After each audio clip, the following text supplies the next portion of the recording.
Olá, meu amado, olá, minha amada, seja muito bem-vindo ao meu canal. Este é o canal Semeando a Palavra. O objetivo desse canal é espalhar a Palavra de Deus.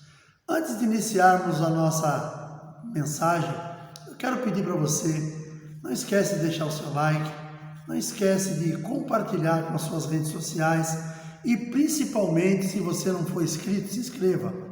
A plataforma do YouTube é uma plataforma excelente para a gente fazer esse trabalho de semeadura da Palavra de Deus. Mas eu preciso de pessoas inscritas no canal para que o canal entre numa condição melhor dentro da plataforma. Então eu conto com a tua ajuda. Nós vamos agora para uma breve vinheta e logo em seguida estaremos dando início a mais uma mensagem. Espera só um minutinho.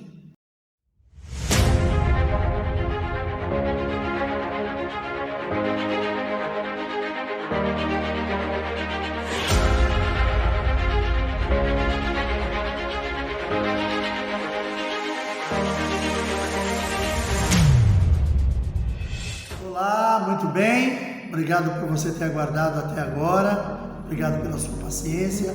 Se você está de posse da Bíblia, que é a Palavra de Deus, abra comigo no livro de 1 Coríntios, capítulo 6, nós vamos ler o verso 12, que diz assim: todas as coisas me são lícitas, mas nem todas as coisas convêm. Todas as coisas me são lícitas, mas não me deixarei dominar por nenhuma. Queridos, aqui é o apóstolo Paulo, na primeira carta que ele enviou à igreja de Corinto, ele trouxe, claro, isso aqui é só o texto que eu estou lendo, existe um contexto por trás disso, mas eu quero usar esse texto para a gente poder entender algumas coisas. O apóstolo Paulo diz à igreja dos Coríntios que todas as coisas não são lícitas, ou seja, eu entendo, eu costumo transmitir isso para as pessoas como um ensinamento. O Evangelho me dá liberdade. Me dá liberdade. A liberdade que eu tenho no Evangelho eu não tenho em mais nenhum lugar. Porque nos outros lugares, normalmente, essa liberdade ela acaba se tornando uma coisa diferente, não é liberdade. Agora aqui sim, nós temos liberdade. Você pode escolher o que você quer. Mas nós precisamos também entender se aquilo que eu quero convém para mim. Porque às vezes aquilo que eu quero não é, de certa forma, pecado.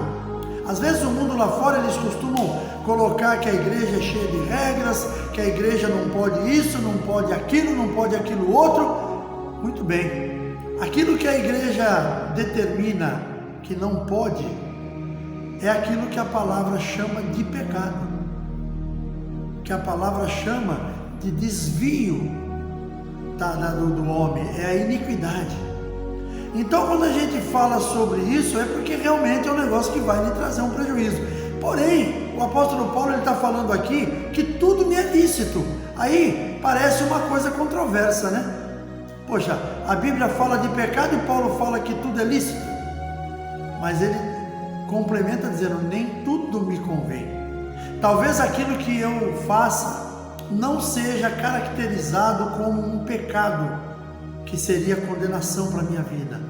Mas aquilo ali, ele pode estar trazendo mais tarde, ou me levando ao pecado, ou me transformando, ou por exemplo, transformando a minha vida num problema sério. Por exemplo, eu já vi uma pregação uma vez do pastor Silas Malafaia, que ele fala do cara que trabalha numa empresa e ele passa por um determinado lugar e tem uma mulher que mexe com ele. Então vamos usar a questão do homem. Às vezes a pessoa acha que o homem ou a mulher tiver uma amizade, aquilo vai acabar resultando numa intimidade. Não necessariamente. O homem pode ter sim uma amizade com uma mulher, assim como a mulher amizade com esse homem. Agora é o seguinte, aquilo ali não pode chegar ao ponto de intimidades, de começar a trazer, por exemplo, somente o homem que é casado ou a mulher que é casada, começar a trazer ali coisas da intimidade dela, coisas da intimidade dele para aquele relacionamento. Por quê? Porque aquilo vai acabar tornando aqueles dois íntimos demais. E intimidade o homem tem que ter com a sua esposa. Intimidade a mulher tem que ter com o seu marido, não com um colega de trabalho, mas não impede que vocês sejam bons amigos, respeitando um ao outro. Então nós temos que pensar dessa forma. Olha, é lícito eu ter uma amizade lá no meu trabalho com uma mulher? É, mas me convém? Aí você tem que saber discernir sobre o negócio. Essa mulher é solteira? É solteira, não tem ninguém na vida dela, ela é uma pessoa mente aberta, ela conta para você e quer saber também das suas intimidades. Cuidado, porque aquilo pode te levar para um caminho, às vezes sem volta. Outras situações mais, a pessoa, por exemplo, eu me lembro que isso aconteceu comigo há muitos anos atrás, quando eu retornei para os caminhos do Senhor. Eu voltei para os caminhos do Senhor depois de muitos anos afastado. E aí o que acontece? Eu tinha os lugares que eu frequentava. Inclusive eu fiz uso da prática da bebida. E eu tinha bares que eu frequentava, pessoas que eram amigos que eu fiz durante esse tempo, pessoas que sempre foram amigos meus mesmo, pessoas que eu mantenho até hoje essa amizade. Hoje tem pessoas que também viviam a mesma vida que eu e também se converteram, que Deus abençoou a minha vida para que eu pudesse falar do amor dele, e essas pessoas vieram para os caminhos do Senhor. Mas, por exemplo, quando eu voltei para os caminhos do Senhor, algumas vezes eu passava na porta de algum bar onde eu frequentava no passado, e alguns amigos me chamavam. Alguns chegavam a dizer para mim: Milton, eu soube que você se converteu, mas vem cá, toma um Guaraná. Não, querido, obrigado, eu agradeço, qualquer hora eu venho aí, não se preocupa não, a nossa amizade permanece, como permaneceu realmente. Porém, por que eu não entrava para tomar aquele Guaraná? Porque não me convinha. Era eu voltar, por exemplo, era eu estar vivendo uma história nova na minha vida, mas fortalecendo as recordações do passado. Eu estava vivendo um tempo novo na minha vida, por quê? Porque eu havia largado tudo aquilo que eu vivia para começar a caminhar com o Senhor, e de repente eu querer misturar as duas coisas, não tem como. E aquilo para mim, eu tinha que mudar, eu precisava dessa mudança. Alguns amigos até falaram para mim: poxa, Milton, mas por que você pode frequentar aqui tranquilamente? Você não bebe, você não fuma, qual o problema? E eu dizia: problema nenhum, e eu vou vir qualquer hora dessa, bater um papo, trocar uma ideia, mas eu evitava aquele tipo de situação. Por quê? Porque aquilo poderia me trazer consequências. Aí a pessoa vai dizer: não, eu sou forte, eu consigo resistir. Resistir nada. Se você começar a viver no meio daquele lugar, todas as pessoas que eu conheço que saíram do mundo para a igreja, mas continuaram com a amizade com o mundo, voltaram para o mundo. Então tem coisas na vida da gente que não convém. É melhor você ficar. Eu me lembro que logo depois que eu saí da vida que eu levava, comecei a caminhar com o Senhor. Não é uma coisa fácil, porque você tem que acabar com alguns hábitos do passado, você tem que colocar uma pedra em cima de algumas coisas, tipo assim: isso aqui eu não vou fazer mais, isso aqui também eu não faço mais, eu não vou viver dessa nem daquela forma, vou viver para minha família, vou viver para o meu trabalho e principalmente vou viver para Cristo. Então você toma essa decisão, e essa decisão não é uma decisão tão simples. Você vai ver que vai haver muita coisa à sua volta ali tentando te trazer de volta. Agora você tem que saber o que te convém e o que não convém. Aí tem aquela questão, por exemplo, de Deus mostrar muitas vezes para você, para mim, como mostrou, aonde você estava. Eu me lembro que no primeiro ano que eu estava, já tinha voltado para os caminhos do Senhor, tinha me convertido, fazia parte já desse ministério que eu estou até hoje, isso há 20 anos atrás, e juntaram-se os jovens da nossa igreja num sábado de carnaval, e resolveram sair para a praia à noite. Para quê? Foram jogar um futebol, e se tivesse mais gente ali, eles iam evangelizar. E foi combinado que eu iria para lá, o nosso pastor também iria, uma turma toda. E quando ficou tudo combinado, o que eu fiz? Eu falei: olha, eu estou indo para um outro lugar, na casa de uma pessoa da família, quando eu voltar eu vou direto lá encontrar a rapaziada. Aí foi combinado uma praia aqui da nossa cidade. E eu fui para esse lugar que eu tinha que ir antes. Fui, almocei, foi até na casa da minha sogra. Eu e minha esposa, almoçamos lá com a minha sogra e tal. E depois saí dali umas 8 horas da noite, falei, vou até a praia. O pessoal tinha marcado que 7 horas ia para lá. A minha filha, que na época ela era adolescente, também ia. E eu fui. Quando eu cheguei na praia, numa das praias que eu fui, estava deserto, não tinha ninguém. Só tinha umas pessoas lá com garrafa na mão, já com a aparência de que estava bêbado. E eu peguei o carro e fui para uma outra praia mais movimentada. Quando eu cheguei naquela praia mais movimentada, me deu um temor, me deu um medo, um terror tão grande, porque eu olhei, eu vi aquele monte de gente que estava ali naquela praia, jovens com garrafas de bebida na mão, meninas, meninos, tudo criança praticamente, adolescentes, se embriagando. Eu senti, em algum lugar que eu estava ali, eu senti cheiro de maconha. E aquilo começou a me dar um desespero. Por quê? Porque eu pensei, meu Deus, os meninos, as meninas da igreja, inclusive a minha filha, tá junto. E aí eu saí procurando por elas. Saí procurando e fui para o meio da praia. Aí você via aquela esbórnia total. A praia que eu fui lá, eu entrei com a minha esposa de mão dada ali, não fui muito para frente lá próximo da água, que quanto mais escuro ia ficando, pior ficava aquele arredor da praia. E eu comecei a ficar preocupado, eu falei, meu Deus, o que é isso? Eu peguei e vim embora, vim até a avenida, dali eu fui até o mercado. Quando eu cheguei no mercado, eu parei meu carro, entrei para pegar uma bolacha, uma água que a minha esposa pediu. Aquele mercado ali fora, estavam aqueles carros parados, aqueles jovens com bebidas em cima do carro, aqueles copos cheios, vodka, cachaça, Coca-Cola, tudo misturado ali, e você via aquelas meninas bonitas, jovens, sabe, de boa aparência, inclusive com aparência de que eram filhos de pessoas bem postadas financeiramente. Aí eu percebi uma coisa, que Deus não me permitiu ir naquele lugar por causa dos nossos jovens que estavam ali, que nem estavam, que depois eu liguei na casa de uma coleguinha que estava junto com a minha filha e elas falaram que não foram para lá, os jovens mudaram de ideia e não foram. Mas eu acabei indo, ninguém me avisou.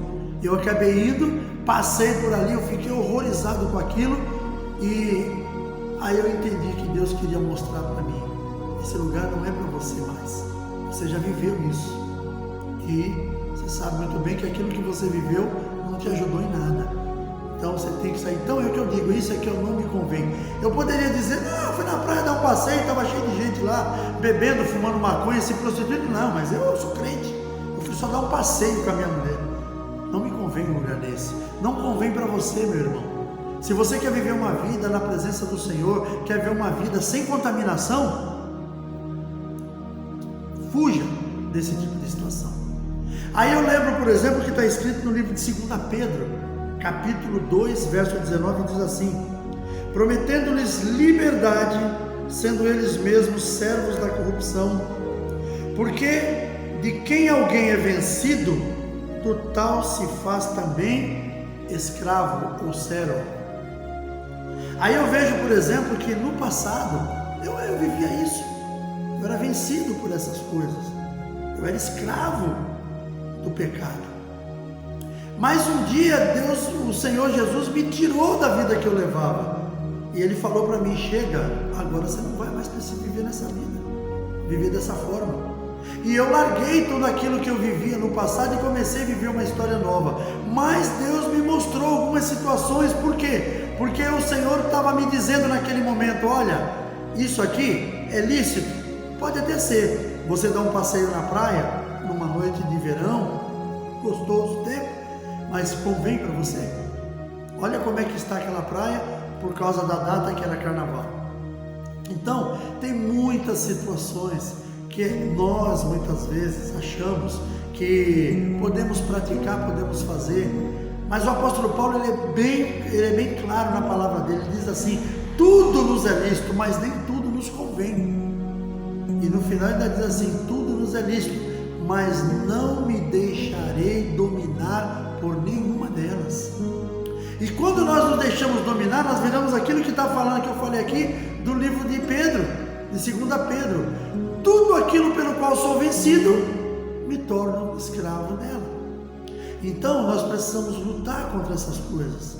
Nós precisamos lutar, porque a própria palavra nos ensina também, lá no livro de Provérbios 14, 12, todo caminho pode nos levar à morte. Todo caminho ao homem parece bons inicialmente, mas o seu final pode ser um caminho de morte. Queridos, o pecado, como a Bíblia diz, o pecado jaz à porta.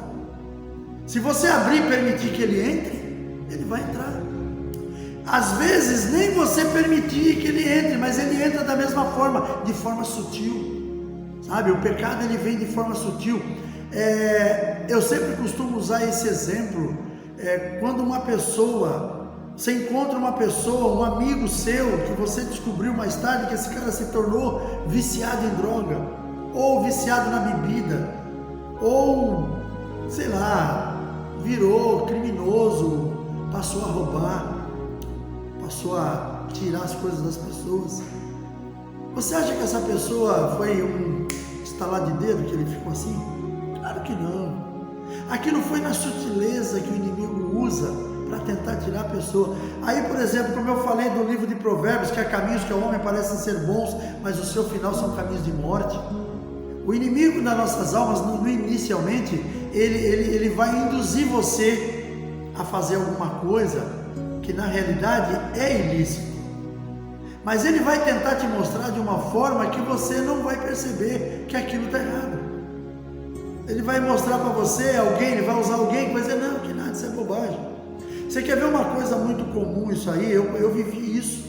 Eu não me deixei levar por isso aí, mas eu vivi, por exemplo, na minha época de trabalho, eu trabalhava na construção civil. A construção civil, ela tem muito disso, muita gente que se corrompe. E eu, muitas vezes, eu fui assediado por causa da corrupção, mas eu não me deixei corromper. Mas essa questão é uma questão da minha e da sua vontade. Se você vê uma coisa com facilidade, você fala, não, isso aqui ninguém vai descobrir, isso aqui ninguém vai fazer, eu vou pegar. Não, você está dando margem para que depois aquela pessoa use aquilo contra você, e aí você não tem por onde fugir. Você, que nem por exemplo, eu tenho um conhecido meu, um engenheiro, um dia ele me contou uma história que eu achei um negócio até parecendo absurdo, mas ele me garantiu que aquilo ali acontece muito. Ele é engenheiro químico, hoje eu nem sei se ele é vivo mais, ele já era bem senhor quando eu conheci.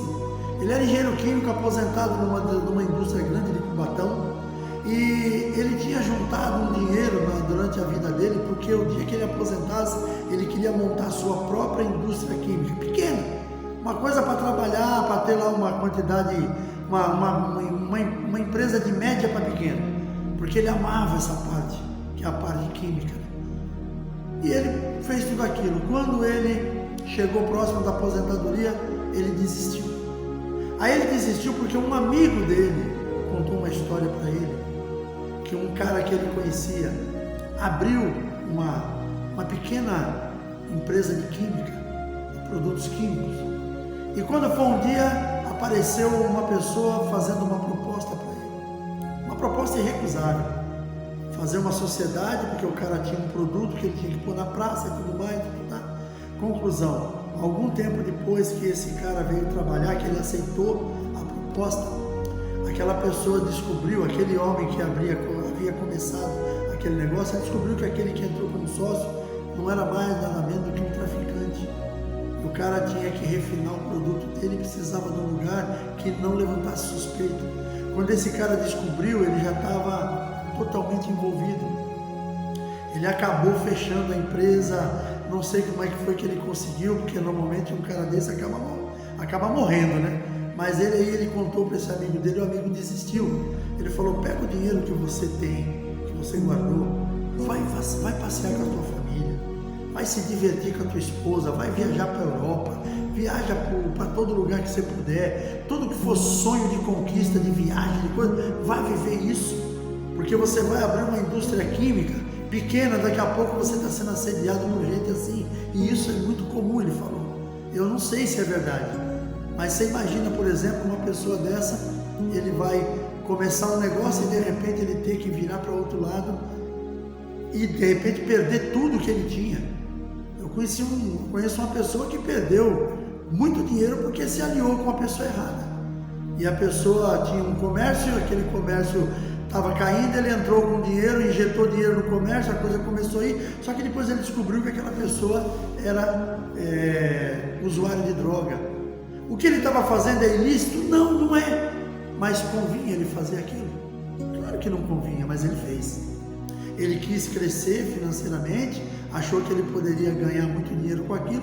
Quando ele descobriu, aquela pessoa estava quebrada. Por quê? Porque era uma pessoa que vivia na ilicitude, vivia no consumo de droga. Nada, dinheiro na mão dessa gente não para. Então a gente tem que tomar esse cuidado. Cuidado. Quando você tiver que tomar uma decisão, olhe primeiro. Essa decisão que você vai tomar é lícito? É, mas convém?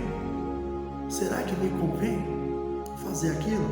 Será que me convém abrir aquela empresa? E se não der certo? Não que você não possa, não estou dizendo isso, não estou aqui tirando o sonho de ninguém, mas planeje tudo antes. Veja se aquilo ali não pode te trazer algum problema mais na frente. É muito importante que a gente entenda isso. Por isso o apóstolo Paulo deixou essa carta aos Coríntios dizendo esse verso: tudo me é lícito, ou seja, para mim e para você. Se você que está me ouvindo, você é um cristão evangélico, o evangelho nos traz o que? Liberdade. Mas essa liberdade eu tenho que saber lidar com ela, porque senão, ela mesmo sendo liberdade, ela pode me levar para caminhos tortuosos. Por quê? Porque nem tudo me convém. Você veja bem, por exemplo, os hábitos e costumes que hoje estão trazendo para dentro da igreja. Espera aí um pouquinho. A coisa tinha que ser o contrário.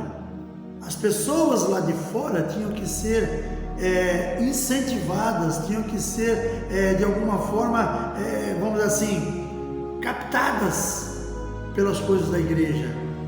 Mas hoje nós temos visto muito disso, tem acontecido muito de o mundo está incentivando a igreja. E muitas vezes se trazem hábitos mundanos para dentro da igreja. E quando você não aceita fazer aquilo, você ainda é discriminado. Pessoas vão dizer: poxa, mas o nosso irmão aqui, ele é muito antiquado, ele é daquela igreja antiga que não podia isso, não podia aquilo. Veja bem, eu entendo que haviam realmente no passado muitos dogmas criados pelo homem. Mas eu quero dizer para você uma coisa, você que está me assistindo do outro lado. Se aqueles homens do passado estivessem vivendo até os dias de hoje e mantendo todas aquelas restrições que eles mantinham no passado, a igreja de hoje seria muito melhor. Você quer ver por quê? Eu vou contar uma história bem rápida para você. Eu sou do tempo que os pais iam para a igreja, na escola dominical, e não ficava nenhum filho dormindo em casa.